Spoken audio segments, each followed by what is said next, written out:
Welcome to Rock Club's record album review of Whitesnake 1987. My name is Kevin Z, and I am a lifelong musician and music fan. I'd like to think that I've gained some musical wisdom over my 50 years of listening to, performing, and studying music from among my many favorite artists. Don't forget to hit the like button and subscribe to my Rock Club channel, as I intend to review another monumental album each week. Now, I grew up with classic rock bands like Led Zeppelin, Boston, and Kiss.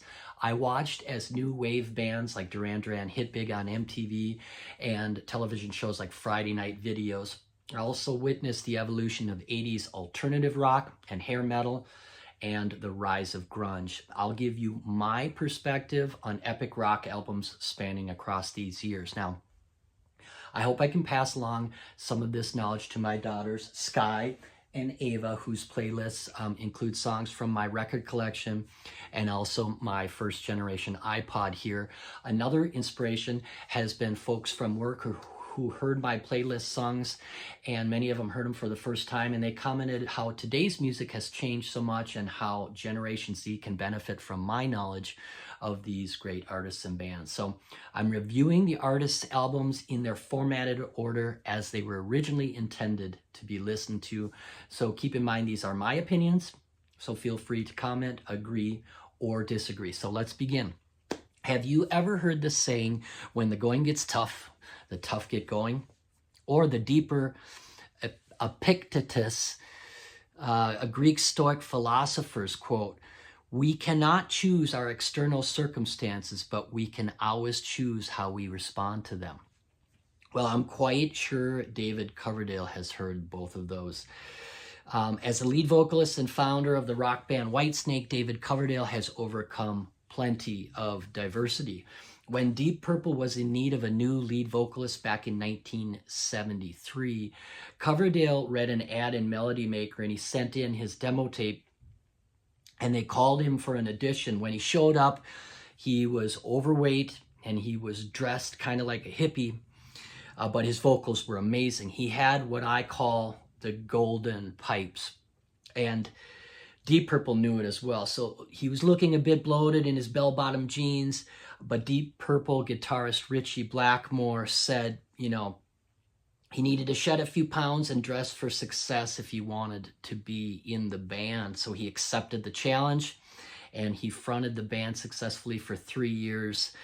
Fast forward to 1985, and Whitesnake finished their touring for the album Slide It In, but Coverdale discovers after the tour that the band is in debt to their managers and the record label to the tune of over $1 million. After some soul searching, he decides to roll up his sleeves, and he recruits a young guitar playing phenom by the name of John Sykes. He creates a new band logo, and then he recruits his then girlfriend, Tawny Katane, as a video vixen and puts together the songs for what would become the amazing 1987 self-titled Whitesnake album. Released March 16th, 1987, the Whitesnake album with the band's new logo, shown on the cover here, would become Coverdale's ultimate masterpiece. Recording took over a year to complete and featured David Coverdale on lead vocals, John Sykes on guitar and vocals, Neil Murray on bass, Ainsley Dunbar, the veteran, on drums, and Don Airey on keyboards. Songwriting credit would be split between Coverdale and Sykes. Whitesnake would take FM, rock, radio, and MTV by storm during this was the height of 80s hair metal. The album opens with the burner crying in the rain. Immediately you are called to attention to the golden pipes of David Coverdale. This displays his amazing vocal range. Also on tour, the technical ability of guitarist shredder John Sykes. His solo is incredible. There's tasty double kick work on drums by veteran rocker Ainsley Dunbar as well. Track 2, side 1, opens with a howl. It's a high-energy rocker called Bad Boys. It features a tasty double kick drum fill and a sweet guitar solo by John Sykes as well. Track 3, side 1, is the huge smash hit Still of the Night. That was the first single released off the album. It's a complex rock epic that is full of excellent riffs and amazing vocal runs by David Coverdale. David will be the first to admit that this tune was inspired heavily by Led Zeppelin. I hear bits of Black Dog and a Whole Lot of Love in there for sure. Then there's Sykes using a violin bow on the guitar in the middle section. Do do do do do do do do do do do do do do do do do do do do. The video was a breakthrough on MTV and featured Coverdale's beautiful and fiery redheaded girlfriend, Tawny Kitaen, and more on her later. Track 4, side 1, is the ballad Here I Go Again. It was the third single released off the album and has also become an FM radio mainstay after all these years. Yes, you could even call it an anthem. Who doesn't sing along with the chorus in their car? Here I go again on my own, going down the only road I've ever known. Like a drifter I was born to walk alone. Once again, Coverdale and his managers were no dummies and featured beautiful firebomb Tawny Kitaen in the video, this time with her doing the splits across the hood of 2 Jaguar sports cars. The image is burnt into my memory banks. The video also has 136 million views on YouTube, so check it out. Track 2, side 1, Give Me All Your Love. It's a driving, straightforward rocker. It was the 4th single off the album. Sykes, he melts faces with a blazing tremolo bar-driven guitar solo. There's a nice breakdown in the middle featuring David Coverdale's multi-tracked harmonies.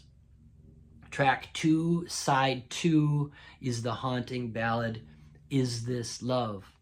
It was the 2nd single from the album and another smart move featuring Tawny Kitaen prominently in the video. It's a powerful love song with Coverdale pulling the listener and the viewer into his wild love affair with this strikingly beautiful young woman. Is this love that I'm feeling? Is this the love that I've been searching for? Is this love? Or am I dreaming? This must be love, 'cause it's really got a hold on me. Hold on me.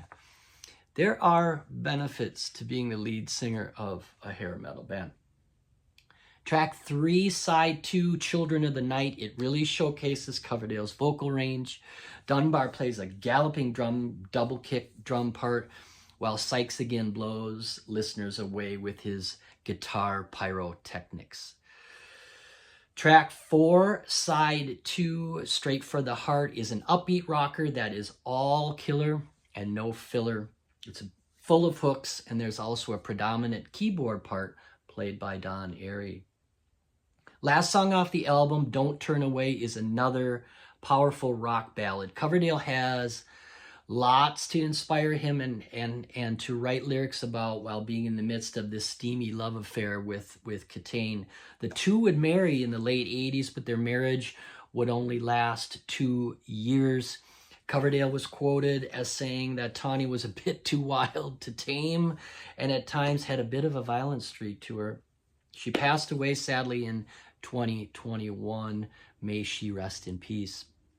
Whitesnake's self-titled 1987 album was David Coverdale's masterpiece, selling an amazing 25 million copies worldwide. Coverdale never gave up when the chips were down, and he took Whitesnake to the pinnacle of hair metal rock stardom. Thanks again for tuning in, and look for more Rokk Club record album reviews in the near future. Peace.